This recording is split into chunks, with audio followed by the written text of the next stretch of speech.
Herkese merhaba arkadaşlar, kanalıma hoş geldiniz. Bugün 25 Mart yani Dünya Waffle Günü. Biz de bugüne en yakışacak tarifi yapıyoruz, yani waffle yapıyoruz. Dışarıda yediğimiz, dışı çıtır ve inanılmaz güzel olan waffle hamurunu aslında evde yapmak hiç de öyle sanıldığı kadar zor değil. Birkaç püf noktası ve çok az malzemesi var.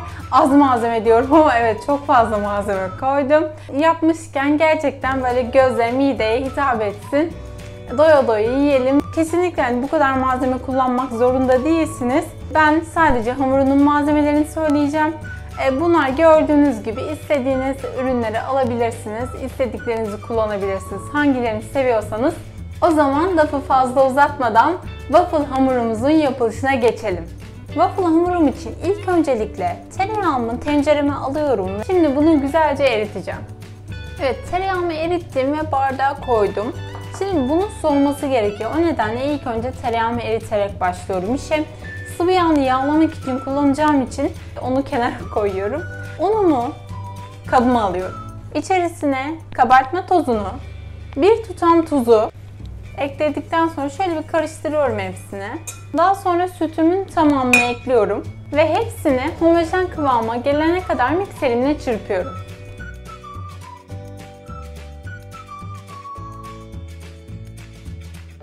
Un ve sütümü karıştırdım güzelce. Şu an katı ama yumurtayı ekleyeceğiz ve ondan sonra cıvıklaşacak.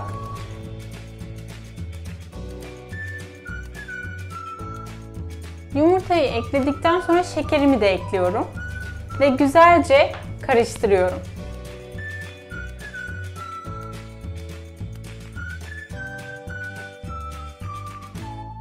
Evet, güzelce çırptım. Tereyağım da soğumuş. Şimdi yavaş yavaş ekliyorum bir yandan da karıştırıyorum.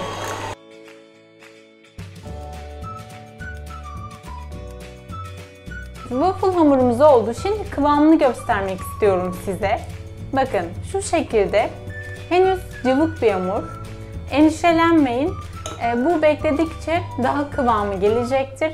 Şimdi waffle hamurumuzu 20 dakika boyunca dinlendiriyoruz. Waffle makinemi fişe taktım. Isınmasını bekliyorum. Hatta ısınmış bile. Kapalı olduğu için daha iyi ısınıyor. Hamurum da kıvamı geldi. Şu şekilde. Bakın daha çok koyulaştı.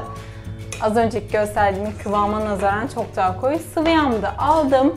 Şimdi biraz daha makinem iyice ısınsın. Ondan sonra pişirmeye başlayalım. Evet, makinem ısındı. Şimdi şöyle yapıyorum. Fırçamla makineme sıvı yağ sürüyorum.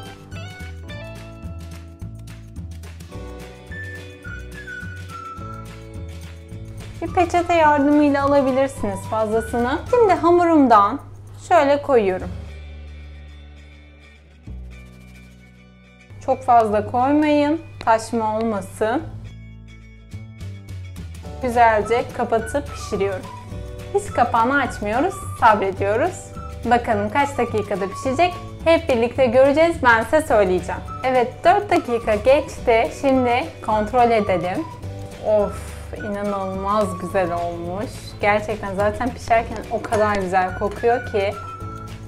Şimdi şöyle dikkatli bir şekilde çıkartalım. Tabağımıza alalım. Şimdi diğer hamuru yaparken çok az yağ alıyorum. Tereyağı sürmüyoruz. Neden? Çünkü tereyağı yanınca böyle siyah siyah noktalar bırakıyor. O da waffle'ımızın kötü gözükmesini sağlıyor. Şimdi tekrar pişiriyoruz.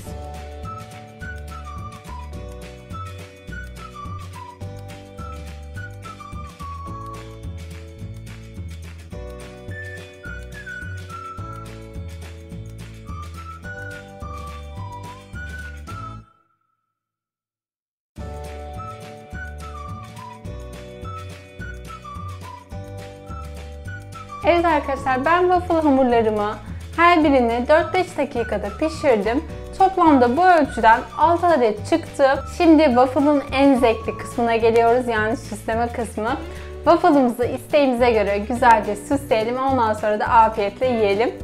Sonunda görüşürüz.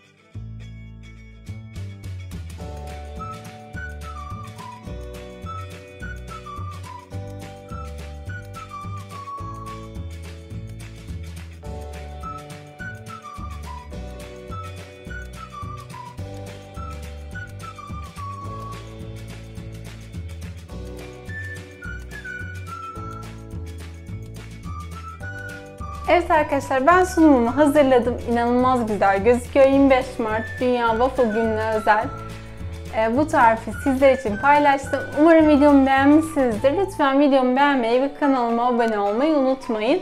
Bir sonraki videomla ve tarifimde görüşmek üzere. Hoşça kalın.